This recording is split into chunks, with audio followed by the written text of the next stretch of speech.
Won't you help me, Mr. Jesus? Oh, forget it. What the fuck? What's happening, Lisa? I at the church of what's happening now, Monday morning, April 22nd. It's a beautiful motherfucking day to be alive. Get up, have your oatmeal, do some jumping jacks. Lee, you do some jumping jacks yet today? No. All right, we'll have to do one before the fucking day ends. It's great to be back. Fucking Monday. I love Mondays, man. I fucking love it. You got a brand new lease on life. No matter what happened last week, you got fucked up, your girlfriend dumped you, blah, blah, blah, blah, blah, blah. You're back! And that's all that fucking matters. It's Monday. What are you giggling about? Where's the reefer, bitch? Blah, blah, blah. Yeah. Blah, blah, blah. Who gives a fuck? Everybody starts off the week negative. I had a bad week. Well, it's a new fucking week. So if you had a bad week last week, sweep it under the fucking carpet. It's history. That's it. That's it. What are you going to do? That's a good point. People fucking cry all week. Blah, blah, blah. Fuck it. Let's do this. I had a bad week last week, dude. No, you didn't. You had a good week. Look at you. Look at you. You fucking malook. You. Look at wires everywhere for the Always a camera. good week. Bro, listen. But you were in Miami. It's always a good week if you're 6 days above. Any fucking day that you wake up on the other side of that fucking dirt, it's a good fucking day. All That's right? true. How was your weekend? I went to Vegas. You were going to be fucking Jimmy I the learned Greek. an $800 lesson. Jimmy the Jew instead of Jimmy the Greek, Jimmy the Jew. You like that one? You jinxed me because you called me and said don't come home broke, and I was like only down like 100. I don't blame me. Yeah, and then fucking. Did you do any sports betting? You didn't have a plan. Yeah, I did. No, I did. I did. You got killed there too? No, I actually came out ahead sports betting because I did. What was that killed you? It was blackjack because every day I would go. So I would take $100. I would take $100, and I would turn it into like 200 or 300 every day. I would always. Blackjack. Yeah, I'd always end up on top, and I'd go have lunch, and I'd come back, and every day I lost money after lunch. I don't know what it was. Lunch was a fucking jinx. You probably went to McDonald's or Burger King. Fuck you! They don't have McDonald's on the strip. Sure they do. In Where? the hotels, and some of the hotels have McDonald's. No, I didn't go to. Mandalay Bay has a McDonald's inside. No, I stayed in the Venetian. Piece of places. Did you stay in the Venetian? No, I didn't stay. I gambled there. I didn't stay there. So is your dream of a professional gambler done, or are you going to get better and go back and get back on your fucking horse? You're a Jew. You didn't like losing money. That puts you in a fucking... Oh. When you lose a hand of black... I'm not Jewish, and when I lose anything like that, drives me fucking crazy. The hands don't bother me. It's like... because it runs in my family to have an addiction to gambling, and it's just when I keep going into my wallet and keep throwing out hundreds, and that's what killed me. But it made me feel better because I paid $100 to get an earlier flight out, and no one's leaving Vegas at 8:30 on Friday night. So the only guy behind me in security, I just looked at him. I said, "You lose all your money too?" He's like, "I lost $7,000." And I said, "I feel better." And he said, "You want to go get a drink?" I said, "Yep." So we went to the bar. It was full of people like us. We all got drunk and talked about the Boston thing, and it was a good lesson to learn. Like I'm not gonna fucking be homeless or anything, but like it kicked me in the pants for a couple days. So is your gambling dream over with, or is this just a detour? That's my question, because I don't want you to give up on your dream. It's not a dream. It was a laziness thing. Like I was like, if I could gamble and then just do this with you, I wouldn't have to work. So now I have to keep working. It's called a mind fuck. Yeah. So it wasn't you, because I was thinking about when you get back on the horse now. Listen, like anything else in life, gambling, whatever the fuck you want to do, a roofer, it sucks. But when you get to gambling, I always tell people, like if you sold coke for a living, or you sold weed and you made, let's say, $3,000 a week, it wouldn't hurt you as much to lose $2,000. Or at least it doesn't hurt me as much as to lose it when you have to get up and actually work for your money. Yeah. I don't know how the fucking people work for their money and get up and want to give it to a bookmaker. Legit people. That's when it kills me. Housewives, fathers, people who are coaches, and make, the barely scale minimum, how you would gamble. I tried gambling early on as a kid, and I fucking didn't like it. And that's what I didn't like, paying a motherfucker on a Thursday. Didn't fucking like it. Didn't even work for me. And in Vegas, you have to pay them before, right when you make the bet. You don't even get the chance to wait. No, it's really rough. And, God bless you. People everywhere say we make money, we do this. God bless you. I know a lot of comedians that don't make money, and then we're making money on the other side as a comic, even just doing sets a long time. When I first got here, people would say, you don't make no money in L.A. I made money in L.A. I made money to snort coke. Yeah, that's true. And speaking of that, you were in Miami. I was in Miami, not snorting coke. Well, I know that. The Comedy Festival, I had a great time. I want to thank everybody who came out. They put us in the back of the fucking Jack Lee Gleason Theater. But it was still cool. It meant something to me to perform in Miami. You know, let's face it, my second home growing up was Miami. Yeah. It's a shame of the events that happened with my family and whatnot down there, and how that always fucked me up, because that's what happened to my uncle down there, my /godfather, always fucked with me for the rest of my life, because I couldn't imagine going to prison at this age right now. Prison is built for guys that are young. You fuck up like what you did last weekend. Like in other societies, if you lose 800, you go to jail for a fucking year. Get in jail, smack you around a little bit. And I didn't want to go to jail at a late age. I always fucking despised that. I don't know how the fuck these mafia dons live the full life. I think it should be opposite. I think you should live your life when you're young, and then when you're old, you with your grandchildren, your hair's turning white. You're fucking doing different things, you know? Yeah. It's so weird how when we had Calandrillo on, I've been thinking about Danny all weekend. And I tell you, he was always an old soul. You know, I don't remember Danny being out drinking or at parties when I was in, and that's what made you allure more to him, that he had control. A lot of young kids don't have control. I was watching a movie the other day, and the girl said something about the murder. Whoever did this was older. And the guy said, why? He goes, because he was controlled. He had more of his, and I was the same way. I didn't like fucking paying them. Yeah. I didn't like paying them. And that's why one of the things was, you always want a vice. At 18, from seeing people at my mother's bar, I always knew people were going to have a vice. Mm-hmm. And I knew I was going to have a vice. So when I was gambling, losing money, I said, if I'm going to lose money, I'm going to take this money and snort coke instead. Yeah. That was the math I did in my head. You know, hey, listen, Lee, whatever you want to do, I support you. A lot of people came up to me and said, how the fuck did you let him go down there? What's the matter with you? And I'm like, hey, at 24, who the fuck was going to tell me what the fuck I was and was not going to do? I didn't even listen to people at 24. I didn't listen to people when they talked to me. Never mind advice. Yeah. I thought I had the world by the balls. I know you're not that type of person that you think you have the world by the balls. You just wanted to try it. If you came home with 800, you would have been happy. Oh, yeah. So, I mean, it just didn't work out. When they clean you out, it's just, it's fucking traumatizing. Yeah, and it's just, you start doing stupid things, and I knew I was, because I talked to a professional gambler the last time I was there, and he said, you have to have like 100 times your minimum bet, really, to do well in blackjack. Money, yeah. So I went from the $15 table, and where I lost it was, I went first to the $25 table, just to try it, and then right when I was down to like $300, I was like, fuck it, and I went to the high limit table, I went to $50, and I was just like, just give me one black chip, and the first hand I got, it was a 10, well, I put 100 down, I got that, I took the last $100 bill out of my wallet, doubled down, and I won. I turned that 200 into 4. I played until I got 500, and then I should have left, but I just kept playing, and then fucking it went gone. Like, you're not supposed to make $100 bets if you can't make $1,000 bets. So, but it's all right. Hey, listen, man. Somebody wrote me yesterday and said, Joey, I'm 20 something, and I want advice on my life to put me on the right track. I want, you tell stories, and at 19, I don't have any of these fucking stories. You have to live a little bit. You have to take a chance. Yeah. Even if you fail, that's the fucking story. When I tell you guys stories, I don't tell you guys stories of becoming president of the United States or fucking 20 chicks. I tell you stupid fucking stories about me, about robbing somebody. I tell you stories about being a fucking loser. That's what I tell you, stories about being a loser. But even while I was being a loser, I was doing it graciously. I was getting a story out of the fucking deal. Not too many people could tell you that, they mugged somebody and got beat up. Who the fuck's going to tell you something like that? Chris Gaynor, one of my friends from high school, we played freshman basketball together. He's a cop in Miami. He came to the show Saturday night. Mm-hmm. And I love Chris Gaynor. Chris Gaynor's a fucking nut. And he called. We spoke on Sunday. Or Saturday, like the next day, and I thanked him for coming. He was telling me he had to leave because the girl he was with got really drunk. And he goes, it's so funny how some of the people in the audience were like, these stories are fucking crazy. And he looked at somebody, he goes, you know what? This is 90% craziness. 10% is him being funny about it. But the stories are real. Yeah. These stories, you have to live. You have to get up in the morning and go, fuck it. Today, I could take my bicycle, fuck it. I'm going to take the bus.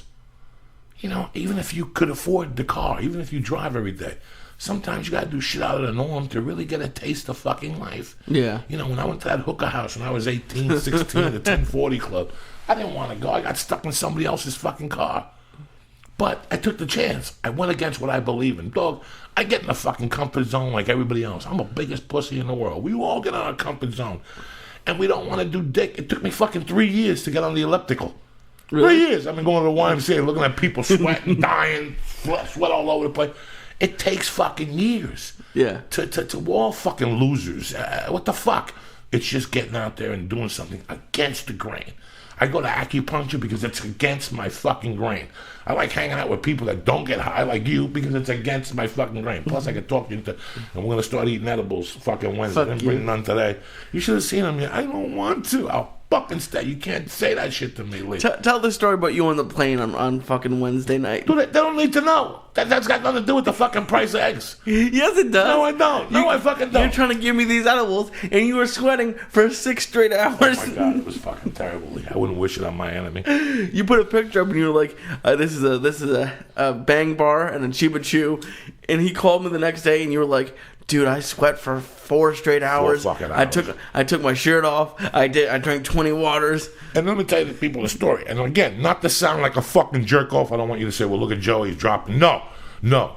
All those years of flying with Rogan and going to the UFC, I didn't know. Ari, the Jew, told me that you get mileage. So every month I get these letters from Delta and United, and I would click them, erase them. And one day Ari's like, "Why are you erasing that? Those are your mileage reports." I go, "What are you talking about mileage?" So he goes, "You call fucking Delta and you tell them you got 50,000 miles and they'll give you a plane ticket." This reef is tremendous. Listen to this. Listen to this. Listen to this motherfucker die and flame like a lobster.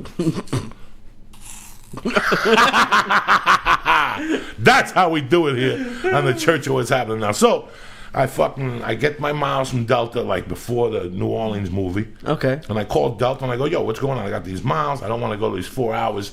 Anything after 3 hours, dog, I'm a fat fuck. I ain't gonna lie to you, my shoulders get banged up.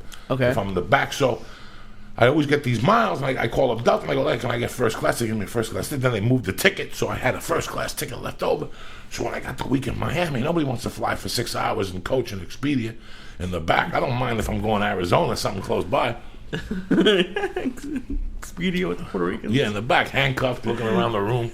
They give you a little container with cheese and crackers from fucking 1920.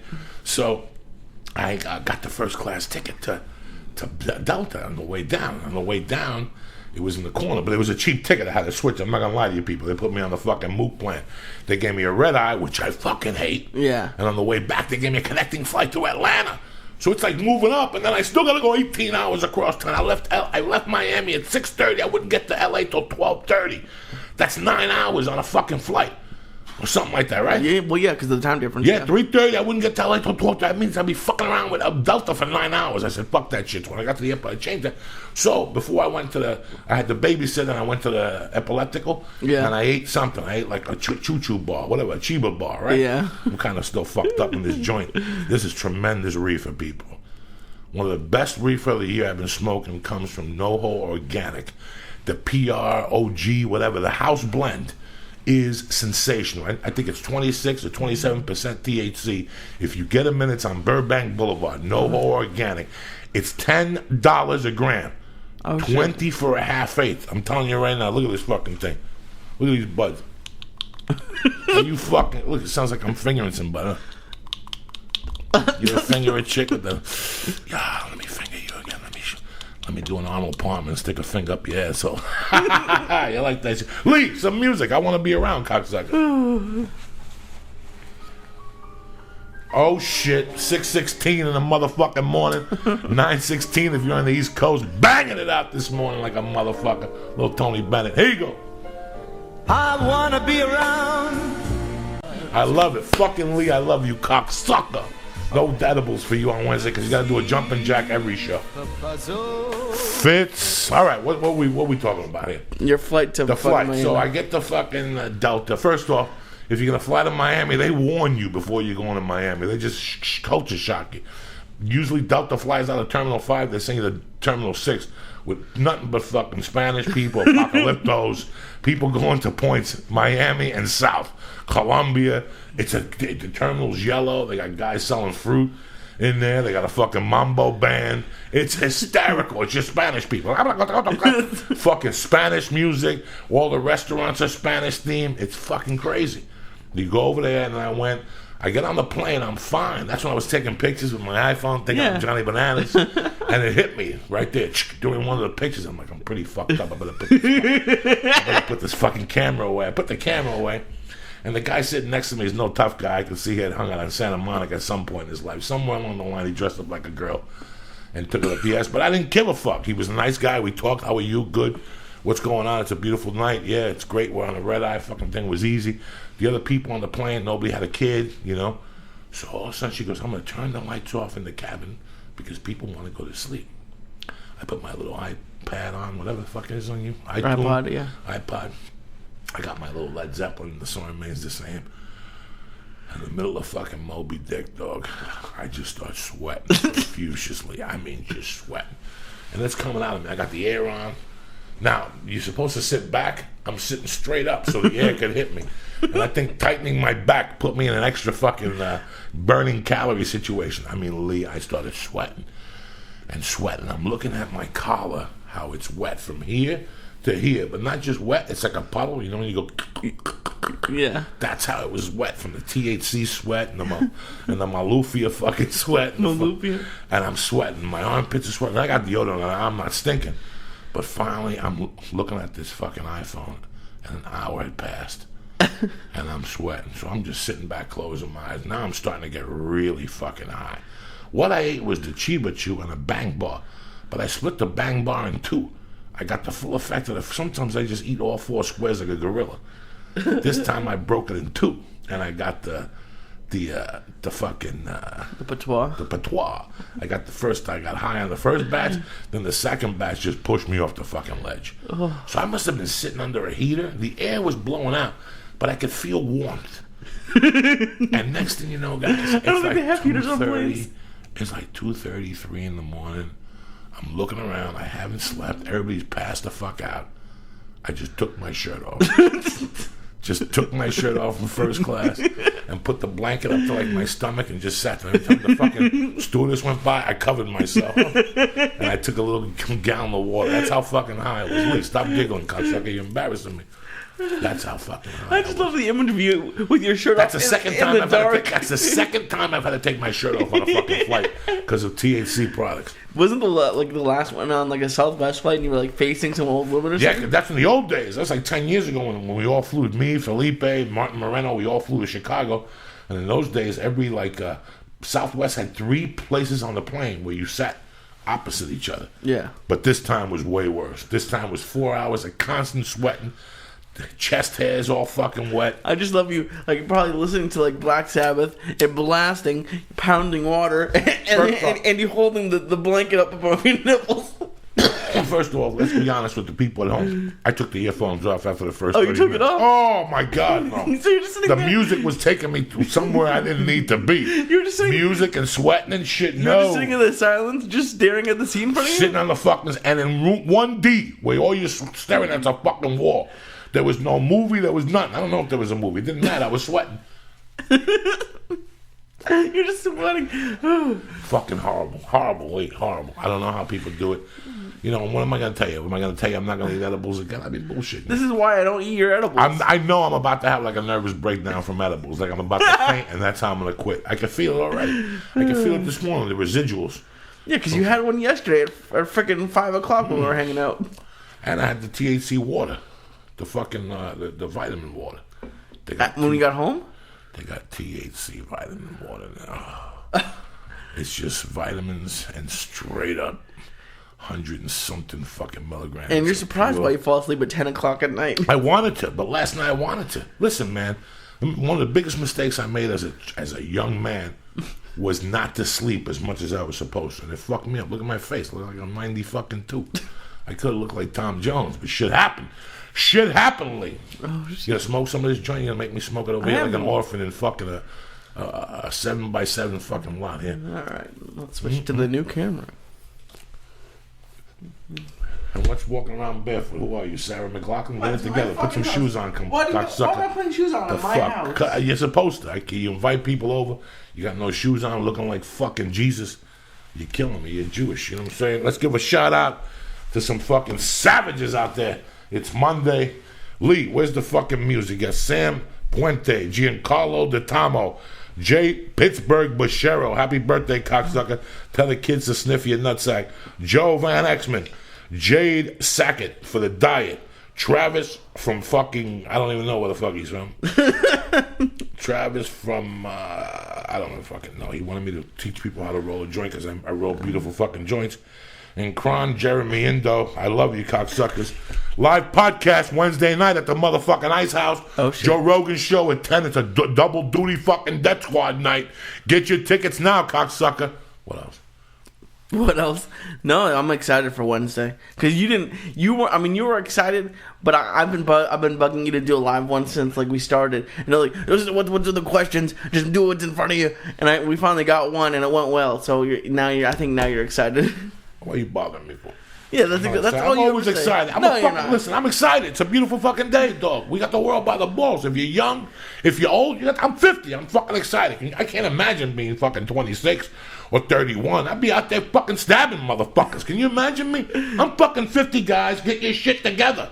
All right? I got fucking nothing but heat coming at you, cock. A little sweet leaf, something leaf. A little fucking ice cube. Today's a good something leaf. Okay. What the fuck, Lee? You killed this fucking joint? Killed it. I don't know what you did. Look at you. I killed the joint. You fucking mopped it. What the fuck? I'm never inviting you to a weed party ever again. Great. So, Good. give a fuck. Got a good caller today. I had a good time in Miami. Stayed at a couple weird hotels. The Dorchester was tremendous. I really had a good time at the Dorchester. Like, these are all the hotels they had like in 1920, and they just put a new wall up and scrubbed the floor. It's amazing. And they bang out a deuce, $1,000 a night. It's fucking amazing. Yeah, you called me like, guess how much the water was? $12 fucking dollars at the SRS hotel at the bar. $12 for a bottle of $44 to park your fucking car overnight. How's that for you people? Man, you were crying about a $5 fucking valet. You 44. You really are a Cuban. You called me like, guess how much the valet was? You and mother would have died. Your mother would have died because you were saying last week you went somewhere and it was $5 fucking dollars. Let me tell you something. I went to Porto Sagua though like a motherfucker. That's the best. What's Cuban Porto Sagua? Oh, okay. Oh, I had the picadillo, the fucking criollo picadillo with white rice, black beans. God damn. And then I went back that same night with my buddies from Paradise Point, and I got the Cuban steak with the raw onions, with the rice, black beans. God You damn. went twice in one day? Oh, shit. Fuck yeah. Then the next day I had this fucking Chinese salad, lettuce, cabbage. I farted like a savage. I farted on stage at the comedy festival. I thought my asshole was on fire, like my pants had ignited. That's how hot the fart was. You ever had one of those hot farts like that? That's how it just... I didn't know if my pants were on fire and the audience was about to crack up like when we lit little Bobby Cal on fire. Have you ever had one of those farts like you do here on stage? You know, like you shit your pants on stage? No, I'll fart. If it's a loud fart, like sometimes I'll fart, and if it's not loud and it smells real bad, I'll blame it on the audience. Like somebody in the audience. Blame it on the audience? Yeah, somebody in the front row. You farted, you nasty motherfuckers. Now I put them all at war with one another. Sometimes I have an explosion and I'll just stop them. You ever see me just stop and go, hold on, shh. Bam! And blow it out, and they just die. Nobody's ever farted on stage. That's, whatever. You're going to shit your pants. Some people got class, some people don't. Me, I got no class, never went to class, and I don't want to fucking have class. I just want to be a motherfucking pimp like myself. That's it. It's fucking Monday. What else you want to do? You want to be a fakie and, we don't fart? You ever fucking been with a chick and she don't fart? It drives me hear I want to hear you fart. I want to hear you be human. I want to smell your shit. I want to smell. I want to go in the bathroom and know that you ate carrots for lunch yesterday. Oh, this is like the conversation we had yesterday. You just try to gross me up. Lee, you are. I got to tell you. After our conversation yesterday, I had doubts about you. I don't know. I thought I was going to have to drive you over to Santa Monica with some shorts on and flip-flops. Okay. And make you dance for the boys. And then I thought about you. And I figured out what it was. I mean, you're just young. You've been living with mom at the house. I'm going to bust you out. It's my job to get you fucking going. Get me going. You should have heard you on the phone with your uncle yesterday. What? He's having surgery. He was like, I don't know. It's going great. I mean, what the fuck? You think uncles want to hear about everything? You got to tell them, no, listen, I tied up some chick last week and I stabbed her. That's what uncles were dirty uncles. She'd have a heart attack. He'd have a heart attack. No, yes, he would. Hear this shit. I was telling Lee how I was thinking about this after I left. Like, we were talking about girls when they give you a blowjob and they squeeze your nuts, and how some of them like to toss your salad, eat your ass, and stick a tongue in your fucking prostate and massage your fucking prostate. You should have seen Lee's face. He nearly died. But let me tell you who's just as much of a prude as Lee is. I am. I'm even a bigger fucking prude. I was thinking about Lee for this. One night I was at my friend's house. Must have been about 15. My mother was still alive. Early 15, late 14. And I wanted my dick to get sucked, but I didn't want a chick to suck it. Like I thought that if a girl sucked your dick, it was disgusting. Okay. But there was this girl at my friend's house that she had sucked everybody's dick. And I was flirting with her a little bit. And then she wanted to make out with me. And while she was making out with me, I was having a nervous breakdown, thinking of all the dick she sucked while we were kissing. I went home and I put peroxide in my mouth, spit it out, and then I put Listerine. My mouth was on fire. I almost had to go to the fucking dentist and shit for 2 fucking days. It was like putting that stuff I put on my dick to beat the blood test. That's how prudish I was. Didn't let her suck my dick. I didn't get my dick sucked till I was out of high school. Jesus. Like, I didn't really get a good, legitimate blowjob. It was at Louis Donato's massage parlor. He got one of the chicks to suck all our dicks, like a couple of chicks. I didn't lay down in the massage bed. He just did us a fucking favor. I was about 18 or 19, but that's how much of a prude I was. But I was telling you that, and this is a sad fucking statement, the best and the most pussy I got was when I got left back in the 7th grade to freshman year. That was when I got like all this weird pussy thrown at me that was young in high school. I was telling him this morning, I remember I used to finger bang this junior, and she had so much hair in her pussy, I didn't even know what the pussy, my hand would get caught in the fucking hair. She was Italian. Delicious. It smelled like fucking garlic bread. I like when that little manqua has that wang to it. So it was so weird how I was prudish. I was very prudish, but I thought I was good in bed. I would eat your pussy and suck your tits and suck your neck, and that was it. And I wouldn't let a girl suck my pipe. And then I graduated high school and I moved to Colorado. And I wasn't getting no pussy when I graduated high school. I would get my yearly stabbing or 2 broads, but not like guys that I ran with that were getting chicks every fucking weekend. I'd pick the victim up here and there. Yeah, we could all pick a victim up. If you throw enough spaghetti on the wall, you'll bump into a chick that'll confuse girls. So I moved to Colorado and I was 19. Yeah. And the neighbor girl was delicious. She was 29 or 30. Her name was Sandy, and she was from Milwaukee, and she worked at a wine shop, and she had a sister named Tina. And they were both Italian, like old school Italian. Yeah. And Tina would sunbathe, and you could see the pussy on her head through her bikini things. Like the hair would come out of the sides, like she was bald. And like when you're bald, but you let your hair grow that way. That's how much hair she had on her fucking monkey. And I had a little affair, like a summer-long affair with a 29-year-old. And Lee, everything I was prudish against, she flipped it. Like, she's the girl that turned me on. That's what I'm saying. There's a difference between being prudish and being like, you gotta make her puke, and then... No.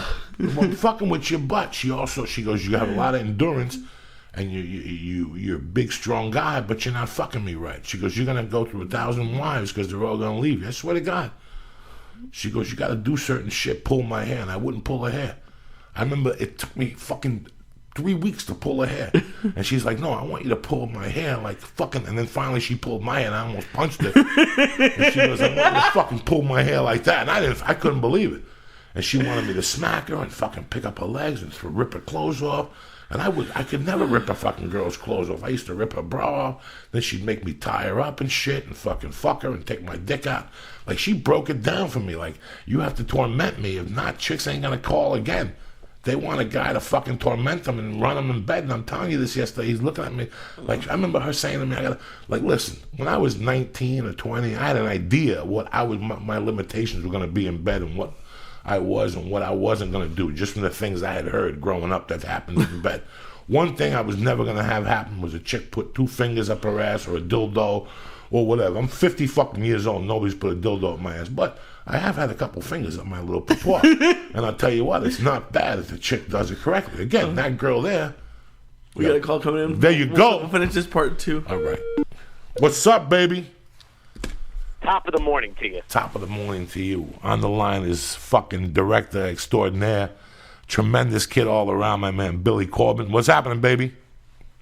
I've never been described as fucking director before. That was an outstanding introduction. You never been what? Never been described as fucking director, Billy Tremendous. Corben. Dog. Cocaine. It's funny because you meet people like we were supposed to meet on the Rogan podcast. You got caught up doing something. I didn't get to meet you. And all of a sudden we meet last weekend in Miami and it's like we've known each other for 15 fucking years. You bailed me out on Rogan is what happened. If you remember correctly, you bailed me out. I sold Rogan out, not intentionally, but I was shooting in Hollywood on this new project we have. Listen to me, I'm so Hollywood all of a sudden. The only Hollywood I've ever known in my life is Hollywood, Florida, right? With the old people getting sun, and all of a sudden I'm shooting a documentary in a studio in Hollywood, California, and I never get out there. And Joe said, when you get out there, call me and you'll come on the podcast. So I'm out there. He books me on the podcast, and of course, what is it, 3, 4 o'clock in the afternoon, and I got to drive to Pasadena, right? Because that's convenient. So I realized there's no way I can make it because we're interviewing these really incredibly spectacular, cool, and famous people on this documentary, all of whom are more important than I am and are more important than my podcast schedule. And I totally screw up, and I'm blowing up Joe's phone, texting him. I'm like, I can't make it. And I'm so sorry. And meanwhile, that was like the highlight of my trip was going to be, on the show with Joe. And he gets it so late that he's all ready to go. He blasted out on Twitter that he's got this podcast, that I'm coming on the show. And he discovers I can't make it, and you managed to, I don't know how you did it, but you're a morning person, so you're up all the time, right? Yeah, no, and it's not even that. One thing I understand about life and living out here that most people cannot deal with is that your life changes by the minute, especially when your job. You're working with artists or talent, as they call them, and you're on their fucking schedule. And these motherfuckers at that range of talent, they could show up anywhere from 20 minutes late to 3 hours late, and it's acceptable out here. Me, I fucking wrap everything up after 15 minutes and tell you to go suck my dick, but people do that. But I've always been a fan. What's that? Well, we do docs usually in the world of athletes, or in this case, hip hop, and that's a whole other schedule unto itself. Now you grew up in Miami. You're all the way Miami boy. All the way. I was born actually in a place called Fort Myers, Florida, which is now famous for being called Dunk City, because it's where Florida Gulf Coastal University is, which all of a sudden had a contender this year in the NCAA tournament, and so now people know it as Dunk City. We used to call it Meth City because that's pretty much what it's known for, other than now a basketball team. But I was born there, and my grandfather was involved in building one of the first suburban subdivisions there, like a planned community. And one of the first things they did, and I'm now 1-2 years old, literally, but one of the first things they did was they paved a grid. So all that was out there before they broke ground on the first house was alligators. These perfectly paved roads, no stop sign in the middle of the swamp, just this beautiful grid of streets and corners and intersections. And so what he told me they used to do is they would go out in the morning to a building site when they started to develop the property, and they'd find airplanes abandoned on these stretches of road because there was just this beautiful straightaway of paved road with nobody around, or no lights, or no anything, no patrol, no police, no nothing. So drug smugglers used to use these roads as landing pads. And that was sort of my first exposure to what was actually going on in Florida when I was growing up. And then when I was about 2-3 years old, my family moved to Miami, and I've been here. That was 1980, 81, and I've been here ever since. My God. And I finally not only did I finally get to meet you in Miami, which is a beautiful thing, but I have a feeling there's probably a lot of people out there. I mean, obviously everybody listening knows you, but I don't know if they've all seen you live. And I got the privilege to see that happen this past weekend at the South Beach Comedy Festival, and it was a thing of beauty. I told you this already, but I want to say it, on the record, that watching you work, it was like watching a great jazz musician jam or watching a visual artist paint a masterpiece. You don't go up there and tell jokes. Not that I don't. I love and admire all stand-up comics. Anybody with the balls and the talent to get up there and put it all on the line in front of a group of people who are judging you and deciding whether or not you're funny or talented, it takes a lot of balls, and I admire that 100% from anybody in the game. But you're not one of these guys who just gets up and tells jokes, which in and of itself is a hard thing. You get up and tell stories. You're a raconteur, and the comedy comes from the storytelling. And I don't know, I loved watching you work, and I think anybody who hasn't seen you live has got to go somewhere and watch you do your thing as soon as possible, because it's really incredible. And just my girlfriend was listening, you know, the bit about when you start the bit about your cat and everything gets so melancholy and quiet in the theater. I mean, just the risk of that, and just the balls that it takes to say, okay, I'm going to now fashion, you know, 15 minutes of my act or however long it is around, you know, my cat who passed, who we had to put down and passed away. It's just, I don't know.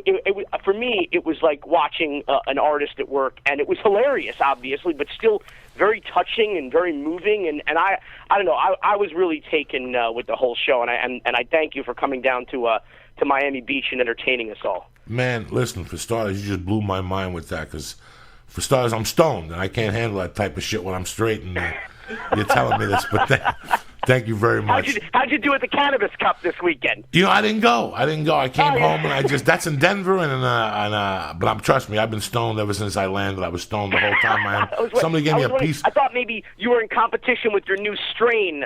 What's it called? Caligula juice. Caligula juice. No, I'm your new strain. Somebody gave me a hash in Miami. I mean, it was a great experience. But I tell you, I gotta point this out. I looked at, I watched Cocaine Cowboys. I got the Mark Roberts book, who was a fucking interesting guy. I told you and your girlfriend that reading the first 3 chapters about Mark, I related. He was from Jersey.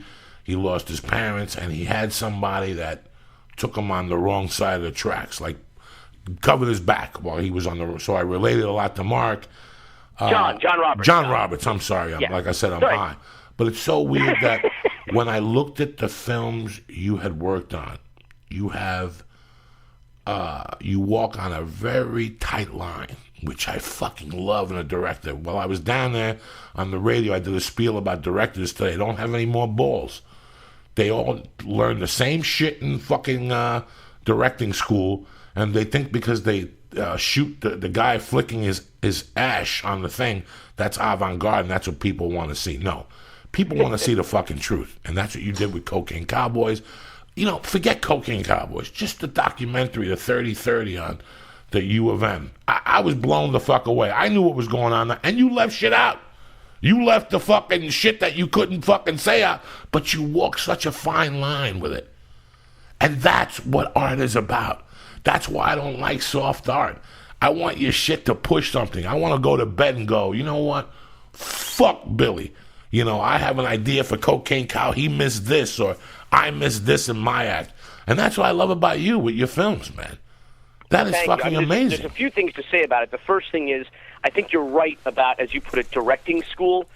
Film school trains auteurs, which essentially means, I would like to borrow that line that Vincent Price said in Otto Preminger's Laura from 1944, the classic movie. He said, I don't know a lot about anything, but I know a little about everything. And while that's kind of helpful in this world of, technology and, being able to shoot a little bit and to edit a little bit and to upload to the internet a little bit, while that's helpful, it still doesn't necessarily create the most well-rounded or educated or artistically inclined kind of director. And I think you're right. People look for the tricks or the shortcuts, and our company, we named our company Raconteur, phonetically, Rakontur, because, it's a French word that means one who tells stories with skill, and that's what we wanted to do. We didn't care what the format was, whether it was a feature documentary or a short film or a podcast or whatever it is. We just wanted to tell stories, and mostly we were committed to nonfiction because, as you well know, with your extraordinary life, truth is always stranger than fiction. And if you can just tell people a story, that's literally the oldest art form, is storytelling. And that is what people would gather around the fire to hear. That's what people would paint on the side of fucking caves. It was all about storytelling. That's what art was. That's what performance was. That's what visual art was. And to us, that is the form of art that will endure forever, no matter how the technology changes, no matter how the world changes around us. People will want to hear stories, true or fiction. You're a beautiful man. You caught me rolling the joint. Thank you. But even with Cocaine Cowboys, like when I first watched that, here I am, off coke 4 years. I didn't really give a fuck about it anymore. I knew what I had bought into 30 years ago. And I'm watching your documentary. Eddie Bravo, a dear friend, a big fan of your documentary, calls me and tells me how I got to watch this. And I'm watching this, and I do remember the Dayland shit, you know. And I didn't know who that woman ever was. I didn't know who she was. And just to watch you guys talk about this, and I'm sitting there, and I knew all about Miami. From, like I said, I was telling Lee Leland, the Flying Jew, my co-host and producer, how, you know, I used to go to Miami as a young kid. So for me, going home this last weekend, it means a little more to me going to Miami. I just don't let it out. I'm sentimental the whole time because I could have ended up living in Miami later on when my mom passed. So here you come. How do you feel, out of curiosity, when you come to Miami today? I mean, it's changed so much, right, since your childhood. I mean, how do you feel coming here in terms of seriously seeing the new skyline and everything and how it's changed? There's two sides to my story. One, I like what, as a Cuban American, I like what they've done down there. When I used to go down there as a kid, it gave me pride that I was Cuban, that they had put together this beautiful little city. This is what it was before 1980. It was a community of Cuban people. My mom didn't like it because she said that she didn't want to hear the Cubans crying about what had happened. She wanted a new life. Me, I like that. I still like going down to Calle Ocho and seeing the old Cuban guys playing dominoes. It's become like Little Italy now, in a sense. But the thing is still there. You know, on the other side of the coin, I'm always excited to go to Miami, but I tell you what, I have pain in those words, Billy, because like I told you yesterday, I had a godfather who I loved dearly, dearly, dearly. And he, you know, raised me a little bit till I was about 10 or 11. You know, I would spend summers with him, and then he ended up getting locked up for something he had done 10 years earlier. So it was a big lesson to me in life. I never wanted to get locked up at a later age. And when he came out, he basically lost everything. But he lost himself. And I remember when the hurricane in 91, what was it? Or 90? Andrew, I contacted him after being embarrassed. And because he found that I was doing drugs and shit, and he told me never to call him again. And I remember during Andrew, I contacted him, and he was living in a fucking trailer. And I hung up the phone and bawled for hours because I remember the home he had. He was like your grandfather. He took communities of alligators and swamp, you know, broke them down with a fucking caterpillar, and then built 5 houses on a block. Once he would build the 5 houses, he'd sell them, and we'd move into a new subdivision, you know? So that's what Miami offers me.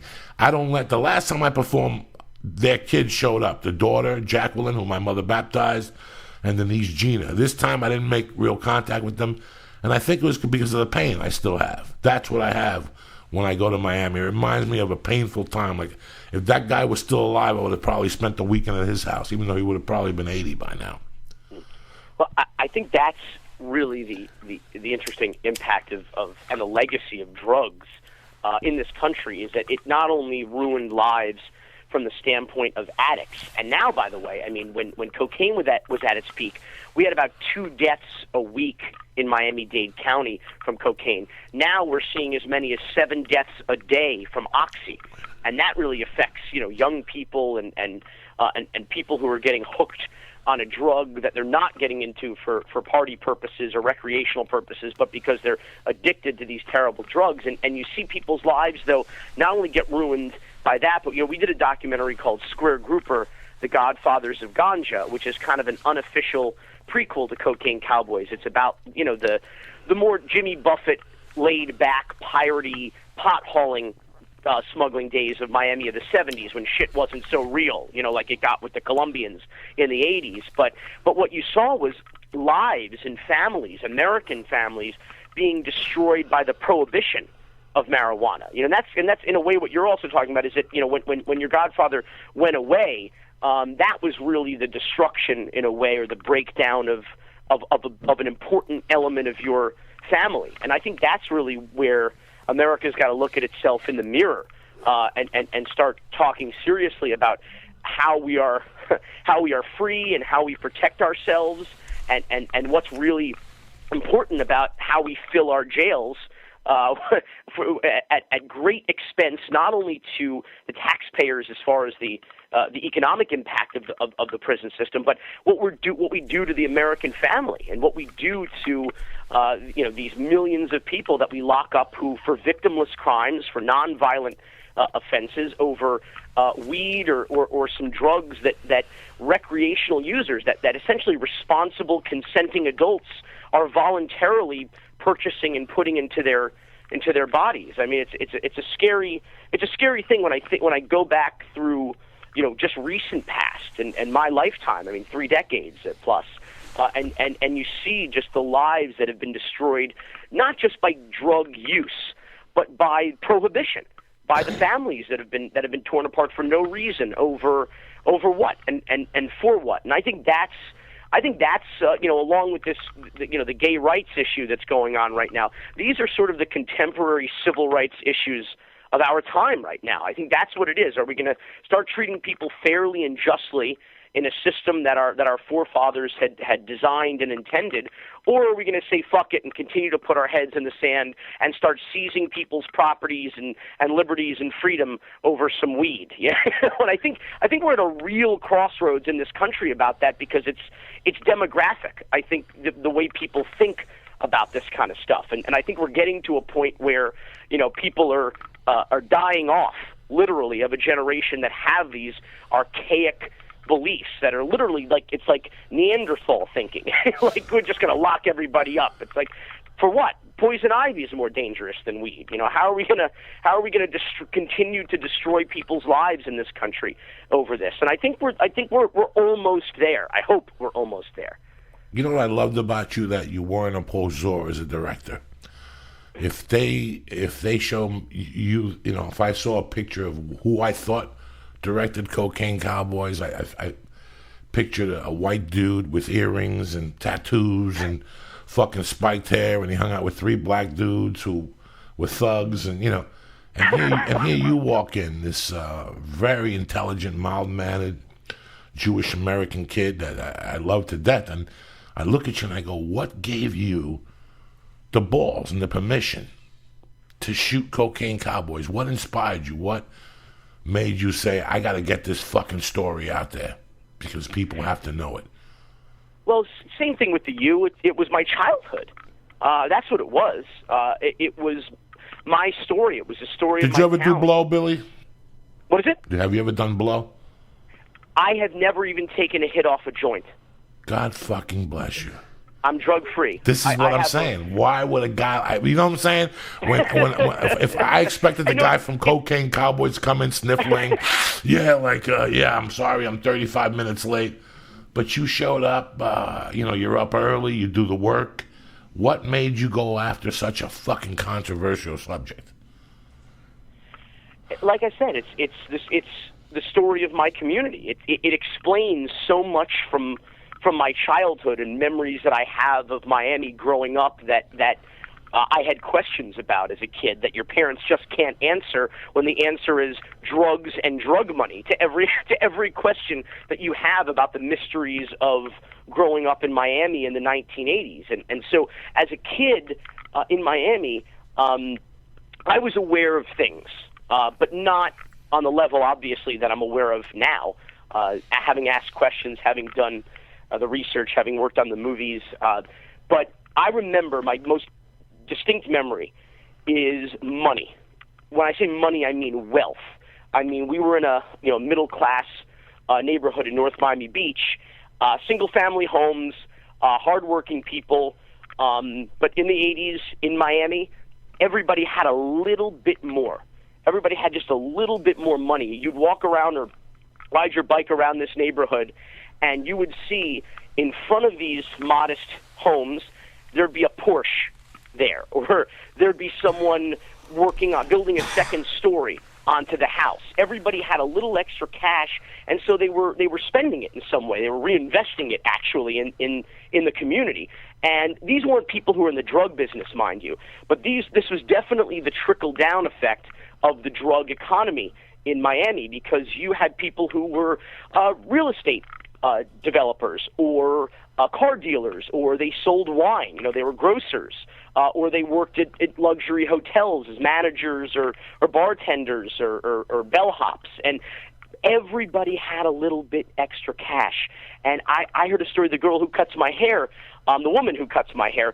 She's been cutting hair for decades down here, and she said she would remember back in the 80s, you know how you get your hair cut and on your way out the door you kiss her goodbye and you put your tip in, you put the tip in her pocket, So she would get home at the end of the night and she'd empty her pockets with all the tips in it, and she would find a little baggie of white powder.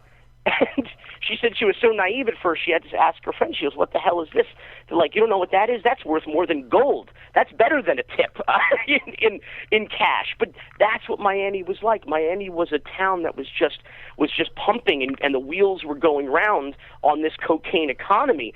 We had tourism, which is the number one legitimate industry down in Miami-Dade, that was generating, billions of dollars a year. But cocaine was generating billions more than what tourism was generating in the 1980s. So this was a very real, cash-oriented, undeclared income economy that I remember I recognized everywhere around me. I didn't know what it meant because I was in single digits at that time.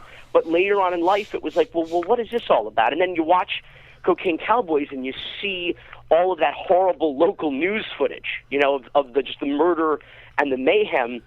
And that was the shit that I grew up watching. I mean, I remember sitting at the kitchen table at 5 o'clock in the afternoon on a weeknight, which is the worst. When mom's steaming the vegetables, or making dinner, and you're sitting there doing your homework, and you're like, oh shit, it's another goddamn weeknight. I gotta go to school again tomorrow. And I just remember that feeling in my stomach and what it smelled like and what it looked like. And there was this little TV we had, a small TV in the corner of the kitchen that my mom would have on the local news, and those were the sights and sounds and images that I grew up with. Dead bodies on the streets. 25% of the corpses in the Dade County Medical Examiner's office had automatic bullet fire wounds in them. I mean, that was the level of carnage and warfare that was going on the streets here in Miami. You could really liken it to Chicago today, or Oakland today, or really even Little Haiti and parts of Miami to this day. But it was a daily occurrence that you would see multiple corpses with multiple gunshot wounds, often from automatic gunfire. And right away, everybody knew what that was, and everybody kind of shrugged it off as just, oh yeah, another drug gang, another drug war. And when we put it all together in the movie, I'll never forget this. We obtained literally dozens of hours of local news footage from practically a decade in Miami, and I remember watching it all together, because it's one thing when you're watching it one night at a time, consuming it as a kid, in real time. You don't quite put it together. You don't synthesize it. So with the movie, we were going to synthesize this and put it into some historical perspective, and I'm watching this footage, and it's just, hour after hour of blood and carnage and drug wars, and I'll never forget, I called my mother up. This is while we're working on Cocaine Cowboys in like 2005 or so. I called my mother up and I said, what the fuck were you thinking raising children here in Miami in that time period? And she kind of chuckled and said, well, there was a certain disconnect from what was going on and in terms of the drug wars and the neighborhood we were in. And that's the thing about Miami that people don't realize, is there's a misconception that Miami is a melting pot. And we're not a melting pot at all. I liken us much more to a TV dinner where sometimes the peas fall over into the mashed potatoes. But for the most part, we are highly compartmentalized. There is the Jewish neighborhood, the Haitian neighborhood, even on the beach you have a Venezuelan neighborhood, a Brazilian neighborhood, an Argentinian neighborhood. Everybody is separate. Of course, you have Cuban communities all around. But everybody's really separated here and feels this disconnect with what's going on elsewhere in the community. And that's really unhealthy. Because especially today, I mean, in the last 4 years, we've had about 99 kids under the age of 18 who have died, who've been shot and killed. And that's like a Newtown, Connecticut massacre every single year for 4 straight years. And that's happening mostly in the inner city and African-American communities in Miami. And you go outside those neighborhoods and people don't care. And people don't seem to realize that whatever's going on in Miami reflects on all of us and reflects on everybody, just like the cocaine wars. People didn't go, oh, well, that's only happening in Dadeland, or that's only happening in Little Havana, or nobody outside of Miami compartmentalizes like that. They hear anything Palm Beach or South, and they just say Miami. It's going on in Miami, and that's what gives us, this dangerous kind of reputation, which sometimes works in our favor, and other times I think reflects really badly on the level of responsibility and corruption and safety, general safety, I think, of tourists and citizens here, and it's tough to get people to care about that because we have really. What do they say? They say Los Angeles is the place you go when you want to be somebody. New York's where you go when you are somebody, and Miami's where you go when you want to be somebody else. So that kind of mentality really informs us down here. We have a transient population with no institutional memory, very little indigenous industry outside of what's the next hustle. We sell sunshine down here. We sell a dream. It's not really anything real. It's a lot like LA in that way. We sell, we just sell a dream. We sell sunshine, and it's not enough to say that we're a real, a real place or a real city. Even though I think it's turning into that now, it's starting to become a little bit more legitimized. But I think that's only true in recent years, not in decades past. To take this back for a minute, Billy, I used to go to Miami from probably 70 on. And I really have to tell you this, and I know you heard this during Cocaine Cowboys, and when you're investigating on what happened. And I tell people now, the cocaine surge that came into this country is much like what I'm watching now in L.A. with the medical marijuana. How, they're putting two stores next to each other now on the same block. But what people have to... Miami was a beautiful place, Billy. I loved going, as a child, that we would go to the Castaways, and there was a string of beaches, and you jumped the fences and went from pool to pool, and you crossed the street and went to the Newport, and across the street from that were all these boats. As a kid, for me, I lived on 205 West 88th Street, and I lived in North Bergen, New Jersey. I'd come down there. And I got to tell you something. After 76 or something was when whenever the Eagles released one of these nights, it was my last summer down there. And I went back years later, like maybe 82. I went back with some friends to go down there to go to the beach. And I'll never forget, beside this, see, what happened to South Miami, it wasn't just the cocaine, Billy. It was also the pack of Cubans that came in 79. Scarface said they released 125,000, and a percentage of them, those people that came in 79, that was a different breed of human being. I don't know what came on the fucking raps, and I don't know what comes in on a daily. I'm telling you what came in 79. I remember a specific story of a guy I had grown up with. His name was Andres Garcia. Andres Garcia ended up dying in a prison because he shot up the Galaxy Towers, and there was 2 children in there.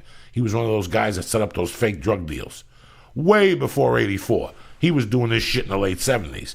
My mother was tight with him, and he had a brother, Poopy, who had come up from Cuba in that 79 thing. And he had come up, he came up before that, and he had become a millionaire in Miami selling coke, but he also had an air conditioning refrigeration guy. And I guess he hired his nephews when they came from Cuba. So the brother, Andres, was living by me, and his younger brother, Poopy, was in Miami. Well, when the nephews came, they found out the guy was a millionaire. Not only did they shoot him, they ran over his fucking body with a car. They lit him on fire. I mean, these people, this was a different breed of violence. Add the fucking add the fucking cocaine to that animalism. Because I remember running with those. At that time, I was as distant as a Cuban as could ever be. My mother had been dead 4 years. I was living with Italians. I was running with Italians. North Bergen had a couple other Cuban kids, but I wasn't in contact with them. It wasn't until 85 that I went to San Francisco, where I met a bunch of Cubans up there. There was a small Cuban community, and they were selling drugs, and they put H into the word hustle. These guys were amazing. They were dark-skinned Cubans. I had never seen that. These were darker than fucking black people in Atlanta and Memphis. I mean, these were black fucking Cubans, and they were savages. I got to be honest with you. My people were savages. Well, 1980 itself was absolutely devastating. Devastating. And the country has to... This was 32 years ago. This was a complete different animal. Well, you had I think from April to October, I think, is when the Mariel boat lift occurred. You had about 125,000 people that came over. Many of them just freedom-loving folks, hard-working folks who wanted to escape, the horrendous conditions of the island. And then you have estimates that as many as 25%, maybe more, maybe less, were these hardened, cold, calculating criminals. And not just like people that had, I don't know, shoplifted. No. This was some bodega. This was, and where they had come from. They had come from a prison called El Morro. They had come from these prisons where it makes like the worst, like Attica, look like a fucking daycare. Some of these prisons, they had to walk around naked in some of these prisons, right? With a hole in the floor. They're dangerous, of course. They're fucking. And I remember my mother hooked up with a guy that was my stepfather. In reality, he was my father. To me, this guy was the most dangerous, cunning man I had ever met in my life. But he was in a Cuban prison for years for being a ñañigo. He was part of an abacoa, a little Cuban secret longshoreman community. They don't eat pussy. They slice your ass with a razor. There's still a little amount of them left in Miami, but not the old G's are gone, And what happened was immediately the Marielitos, as they call them, gravitated towards Miami Beach because Ocean Drive looked a lot like Havana.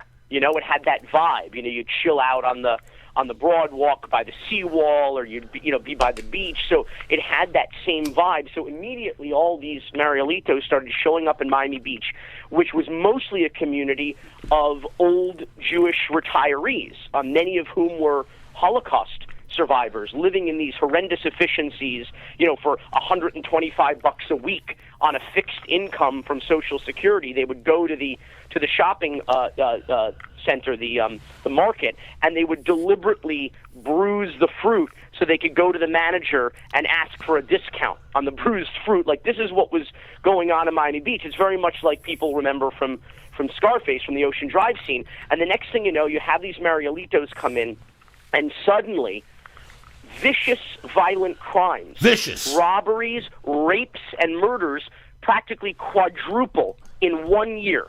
From 80 to 81 to 82, you're talking about the most horrible crimes, not just petty crime, but I'm talking about literally elderly Jewish women who survived Auschwitz being raped and left for dead in alleyways of what we now know as South Beach, one of the hottest destinations and tourist traps in the world. This is what was going on there. You had flop houses that the police would show up to. They'd be called to show up to 7, 8, 9 times a day, where they would come in and two Marielitos got into a fight. One guy stabbed the other, and the police would show up. Then 45 minutes after the police left, they'd get another call. Another guy got stabbed and killed. I heard a story that never made any of the Cocaine Cowboys movies, but from a guy who was working as an ER doctor at Jackson Memorial at the time, I believe, was the only trauma center in South Florida. So that's where all the the gunshot wounds and the victims would go. And he had a Marielito come in late 1980, early 81, and the guy had been shot, a single gunshot wound, and he said to the guy in the ER, he said, "My God, man, if this bullet had hit you literally centimeter or so further up, you would have died instantly." And the next day, the guy was gone from the hospital, and that night, another Marielito comes in, shot in exactly the spot where this ER doctor told the other guy that he would die instantly if he was shot there. So it was his belief that the Marielito who he had treated the day before and saved, that this guy went out in retaliation and shot the guy who had shot him in exactly the spot that the doctor had essentially recommended in an effort to cause instant death. And this was just par for the course. This was just a typical night. I mean, if you were a lawyer or a homicide detective or a medical examiner or an emergency room doctor or nurse, Miami was ground zero. You could not get any better on-the-job training in those those lines of work than you could in Miami, Florida. And what happened is that in the 1960s, late 50s, early 60s, the president had signed an order that said that purposes, because we all know CIA is supposed to operate internationally, and the FBI is the domestic, federal police department in those days. So, we didn't have Homeland Security and all that stuff. So the president signed an order that declared Miami foreign soil for the purpose of CIA operation. And now all stuff. I'm losing you. Are you moving around? I didn't hear you. I thought sounds like you're moving around. Oh, yeah, I'm always moving around. All right, Should I stop? Yeah, stop moving around. Yeah, it was great. You were going on they signed an order in 1950. Yeah, the president declared Miami foreign soil for the purpose of CIA operations. And that's what justified, Operation Mongoose, all of the training camps out in the Everglades and on Elliott Key, that JM Wave. JM Wave was the largest CIA station outside of Langley. It was located by what is now Zoo Miami, used to be Metro Zoo, what they call the University of Miami South Campus. That was CIA's largest base outside of Langley. And the CIA in Miami-Dade County, it was called just Dade or Metro Dade in those days, they were the number one employer in the county. No organization or company employed more people in Dade County in the 60s than the CIA did. They owned everything, front businesses, storefronts, anything you can imagine that people were employed, quote unquote, unofficially or officially by. And the CIA was training Cubans to go back into Cuba, as we know, resulted really in the disastrous Bay of Pigs invasion. But the CIA was Miami-Dade. Miami-Dade was the CIA through the 1960s. And then what you had happen was, after John F. Kennedy's assassination, you started to have those programs wind down. And then you had a lot of Cubans who were out of work, who had been trained by the CIA in myriad skills, none of which were really helpful in the job force unless you wanted to become, voila, a drug smuggler. So a lot of the Cubans who had been trained by the CIA moved immediately into marijuana smuggling initially because they had boats, they were trained in night operations, in all sorts of cloak and dagger type stuff to go in and out of Cuba under the cover of night. To infiltrate, to set up, to liaise with the rebels and set up various kinds of operations that ultimately led to the Bay of Pigs. And so these guys become marijuana smugglers, and marijuana gives way to cocaine, of course, because if you're going to take that kind of risk, you might as well profit from it because, the marijuana was not nearly, smuggling it was not nearly as profitable as cocaine was at that time, just based on supply, demand, of course, the size of the product, the weight of the product, the cost of the product. I mean, you had, at that time, what the Colombians realized is that they were trading off to the Cubans. The Cubans were the transportation guys who were smuggling it in and out of Colombia and bringing it to Miami. And you could get a kilo of cocaine in Colombia in late 70s, early 80s for about $5,000. Standing in a marina or in some dirt road pseudo landing strip in Colombia. But the problem was the thing was once you got that kilo to Miami, it was worth $50,000. How much? So the same kilo that was $5,000 in Colombia was $50,000 over here. So the Colombians are like, holy shit, what are we doing? We need to get into the transportation business. We'll pay some third party, some independent contractor like Mickey Monday, for example, from Cocaine Cowboys.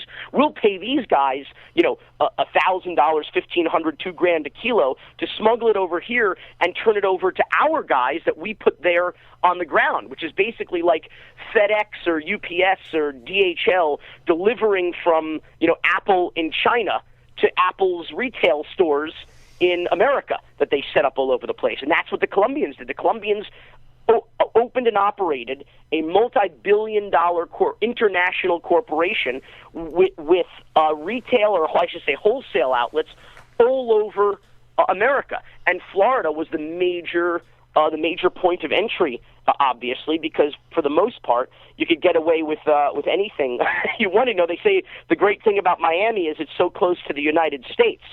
So they were able to function in Miami as an offshoot of South America, really, of Cuba North or Colombia North, and they were able to really, while the DEA was distracted with marijuana and heroin, they were able to build an infrastructure for a multi-billion-dollar, as I said, multinational corporation based on a product that was 100% against the law. It's really a remarkable unbelievable. We talked study. about that yesterday. You made a point of that you were like, they did all this, but it was illegal. Yeah, I mean, imagine you're a businessman. You've created your product. You've got this great invention where you think that people are going to love this invention because it's widgets, whatever the hell it's an iPod, an iPad, whatever it is. But your challenge as because you can have all the great ideas you want. If you can't market it effectively, if you can't distribute it effectively, get it into the right stores, get into the hands of the tastemakers who will basically encourage other people to say, well, shit, if I want to be cool, I got to have an iPod. If I want to be cool, I got to have a widget. I got to do cocaine because that's what all the cool kids are doing. Ask Lee. Lee's the producer of the podcast, and I was telling him I did the joke on the last podcast about how, on one of the testicle testaments on how cocaine back then was sunglasses to those LeBron James glasses today. It was something that you never saw before. Everything was $2. Like I told you yesterday, weed was a nickel bag. THC crystal was $10. Heroin was $5. Nickel bags were $5. All of a sudden, this drug cocaine came, and no fucking sample, no nothing. It was 100 a gram, and it made you feel and look doing it like I remember being a kid. But here's where you're correct, Billy. Here's the beauty of it. You're talking about homes and how this affected homes and families. Somebody put a bullet. And my mom had that bar from 1964 on. In 1966, my dad died. Remember, my dad was a Cuban committee man, the first Cuban committee man in Union City, New Jersey. I.e., he was selling heroin with the Jews on the Lower East Side. He got that heroin money and opened up a Cuban sandwich place in 55. At the time, those politicians decided that when you came into Miami, there was a big billboard that said Union City, New Jersey, #1 in embroidery. So the Cubans that didn't stay in Miami went to Union City. And it became this big Cuban community of embroideries. And then from 7th Street in Union City to 48th Street, it was a Cuban neighborhood. You name it, they had it. Even the movie theater was fucking Cuban. Cine Tony. The movies were in Spanish with English subtitles. Fucking tremendous. 1970, Billy. Here's what the Cubans had put together in Union City. My mother sold the cafe and opened up a bar after my dad passed from snorting the fucking heroin in 66. Since he was the Cuban committee man, they didn't sign his death certificate. He left a prudential policy for me, which I never collected, because the death certificate was never signed. The guy in Union City, they put him in a casket and they shipped him back to Cuba to fucking bury him before the word got out. My mother opened up, she kept the bar open, and she shut it because, later on in the 70s, Cubans started to come up, the violent ones with the coke. After my mother's bar closed, she needed a way to make a different income. And I remember I would go to the basement. We had a garage, and then there was a stairway down to the basement in our house where there was like a little bar, and I would do karate down there. And there was a boiler room. And in the boiler room, next thing you know, started appearing those bean sacks, those coffee sacks? Yeah. Coffee bean, the big ones. And I would look at them, and there'd be weed. So for about 6 months, there was always weed. And I knew the guy that would come over with his wife, and they'd open up the garage, and they'd close it, and they'd do whatever they'd do. And I'd be upstairs making believe, counting my chops, because I would take that weed and sell it at wholesale prices. So every time the guy came, my mom would come up to a week later and go, were you downstairs? No. Why weren't you? You sure? No. And then she'd fucking scratch her head. And one day she finally told me, the weed this guy's leaving always leaves here late. You don't smoke weed. And I'm like, come on, I don't do drugs. I'm a jock. But that weed, like in the summer of 79, was in existence no more. Now that weed had become cocaine. Right. I would go downstairs and it was just bales of coke. Bales of coke. And one day I finally in October of 79, I took some. I was petrified of it. Finally, I took some and I brought it to high school and I did it at one of the parties. And again, my mother came upstairs and said, did you touch that fucking coke? No, I didn't. But that's what happened. The weed went away. It disappeared. Coke took over. Who the fuck's going to put a bale of Coke that you're going to make a certain profit on to a little envelope of Coke, which you're going to make the same fucking profit? Well, it just made good business sense. I mean, it really was just a natural evolution of the business. And, of course, what happened? Did disco come first and then the drugs, or did the drug trends change and then the music changed? But that's what happened, is that the music changed, and drug trends are cyclical. You kind of have decades that are defined by certain drug trends. You have the psychedelics of the 60s moving into the more heroin age and marijuana age of the 70s, the cocaine of the 80s, the 90s. It kind of came around again to the 60s. Drugs. I remember being in school, kids were doing mushrooms and acid, and then, of course, ecstasy came up in the, was completely popularized in the 90s. And then I just think it's interesting. Of course, marijuana is a bit of a perennial. That marijuana is always a mainstay. It's always a trend. But financially, in terms of where the business goes, there is a cyclical trend to drugs that I find really compelling. We did a 70s marijuana documentary with Square Grouper. We did the 80s cocaine documentary with Cocaine Cowboys. Then we did this 90s ecstasy doc about the Limelight. I just saw that. I used to go to the Limelight. Did you? The church in Chelsea? The church in Chelsea. I used to go there. I went to a XM. I didn't know you did the Limelight. I just watched it with the guy with the fucking eye patch. Yeah, I did that one. Yeah, that's a great fucking thing too. And Studio, how Studio cleaned up and it became all those clubs and the underground. And I used to always go to the other one too, Webster Hall. I used to go to some. I mean, it wasn't but what's crazy? I thought about the Limelight. And I did think about copping there. It was really easy to cop there. And in those days, I was into lewds and the fucking blow. I didn't know you did Limelight too, you cocksucker. I did, yes. It's been on Showtime. I've been watching it. It was on yesterday in the afternoon. It was on yesterday afternoon. It really was on. Yeah, because Square Grouper was on. That was a big day for me on Showtime yesterday for 421. Well, then I watched fucking Square Grouper. Listen, Billy, I'm gonna tell you something, man. I've been involved in podcasts in 3 years, and you blew my mind today. You're one of the best guests I've been around. The only thing is, there's not enough fucking time for you. I need you for 6 hours. We got to do like a Ustream, Billy, fucking with cameras, and we'll charge $5 like a pay-per-view event. You're knowledgeable, intelligent, and just a pleasure to fucking be around. I want to do something with you, man. I got 1,000 stories I want to bring to life. I'd like to shoot a special with you, and we could shoot it in Miami or Jersey or whatever. I mean, the Flying Jew, my man, is here for you.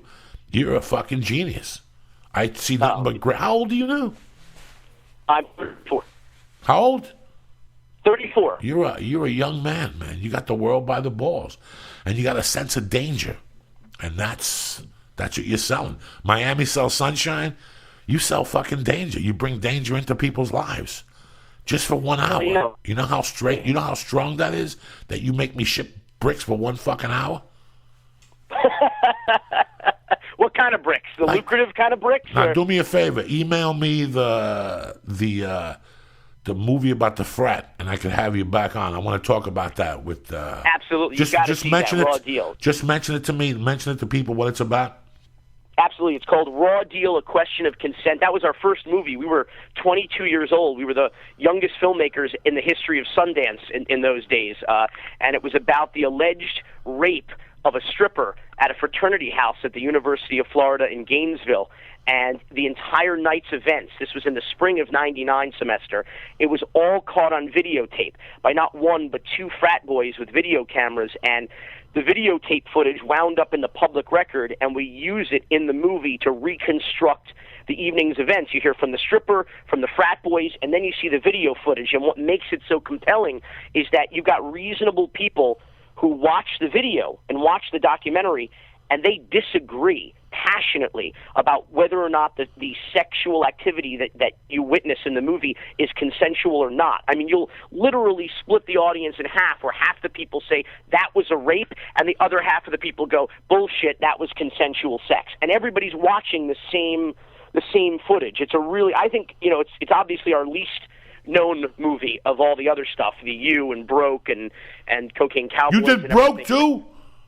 Yeah, for ESPN 30 for 30. Yeah. You're fucking brilliant. You're fucking brilliant.